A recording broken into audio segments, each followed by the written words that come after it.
यह कहानी है देवर और भाभी के बीच की। जो भाभी है उनके पति कभी अपनी पत्नी पर ध्यान ही नहीं देते, जिसके कारण पत्नी अपनी मन की इच्छा को हमेशा मार के रहती है।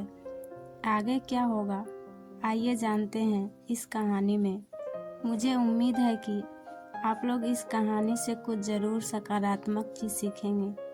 कहानी में आगे बढ़ने से पहले आप लोग मेरे चैनल को याद से लाइक, शेयर और सब्सक्राइब करें। मैं एक विवाहित महिला हूँ। मैं अपनी शादी में बिल्कुल भी खुश नहीं हूँ। ऐसा इसलिए क्योंकि मेरे पति मुझ पर कभी भी ध्यान नहीं देता है। वह अपनी छोटी सी दुनिया में मगन रहता है। मैं उनका साथ पाने के लिए हर दिन भीख मांगती रहती हूँ।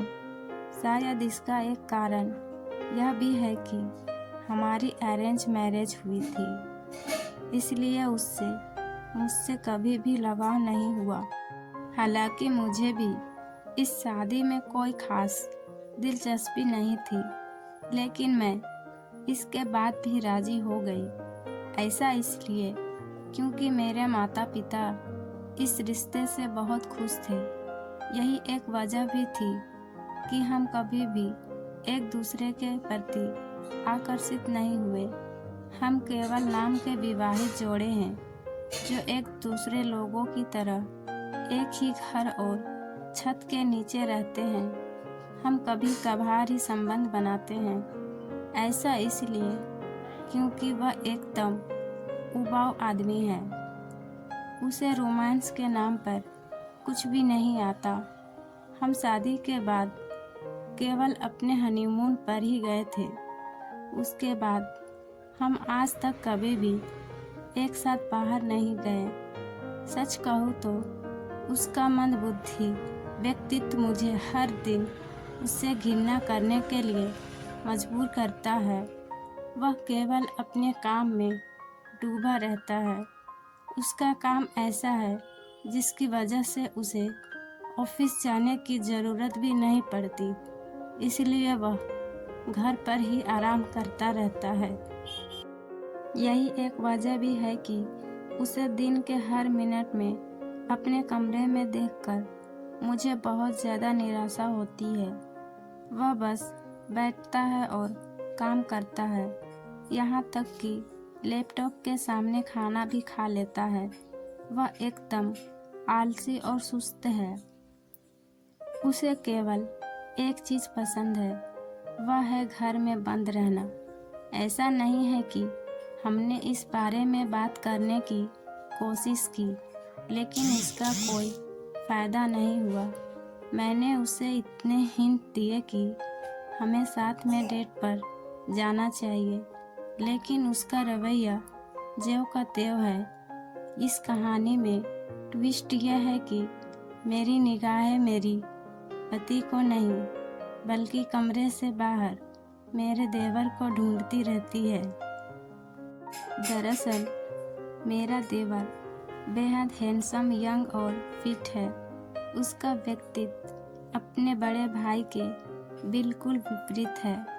मुझे कभी कभी आश्चर्य भी होता है कि इन दोनों भाइयों के बीच इतना गहरा अंतर कैसे हो सकता है। मेरा देवर महत्वाकांक्षी, आत्मविश्वासी और बहुत ही सामाजिक है। वह बाहर जाना पसंद करता है। वह अक्सर अपने दोस्तों के साथ घूमने का प्लान बनाता है।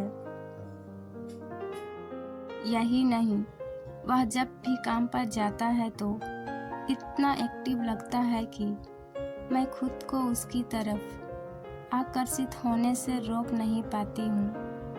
हालांकि मैं मानती हूँ कि यह सब बहुत गलत है, लेकिन जब आपके पास एक ऐसा पति होता है जो आप पर बिल्कुल ध्यान नहीं देता, तो आपका ध्यान किसी दूसरे व्यक्ति पर जाना लाजमी है।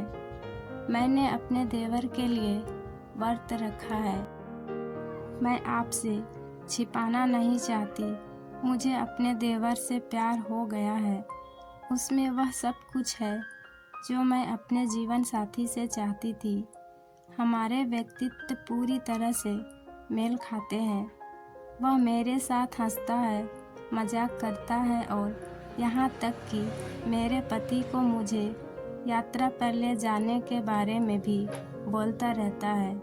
लेकिन इसके बाद भी उस पर इन बातों का कोई असर नहीं होता। यह सब चल ही रहा था कि करवा चौथ नज़दीक आ गया। ऐसे में मुझे अच्छे से पता था कि मेरे मन में किस आदमी के लिए भावनाएं हैं। वह मेरा पति तो बिल्कुल नहीं था। ऐसे में मैंने उसके लिए करवा चौथ का व्रत भी नहीं रखा। मैंने पूरे दिन उपवास रखा और जब उपवास तोड़ने का समय आया तो मैंने झूठ बोला कि गलती से मेरी आँख में कुछ चला गया। मैं इस रिश्ते को आगे बढ़ाना चाहती हूँ। इस दौरान मैंने अपने पति के चेहरे की ओर देखने से परहेज किया। मैंने चतुराई से अपने देवर की तरफ देखा।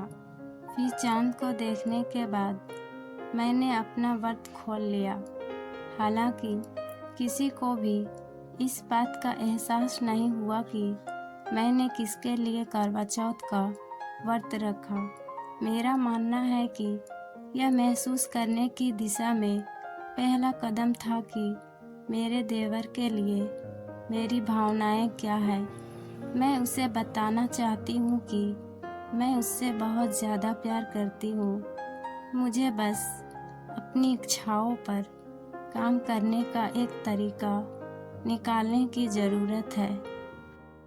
चाहे इसमें तलाक हो, अलग हो या अफेयर, मैं फैसला लेने के लिए बिल्कुल तैयार हूँ। मैं अपने पति के साथ नहीं रहना चाहती। मुझे उससे बिल्कुल भी प्यार नहीं है। और ये कहानी यहीं समाप्त होता है।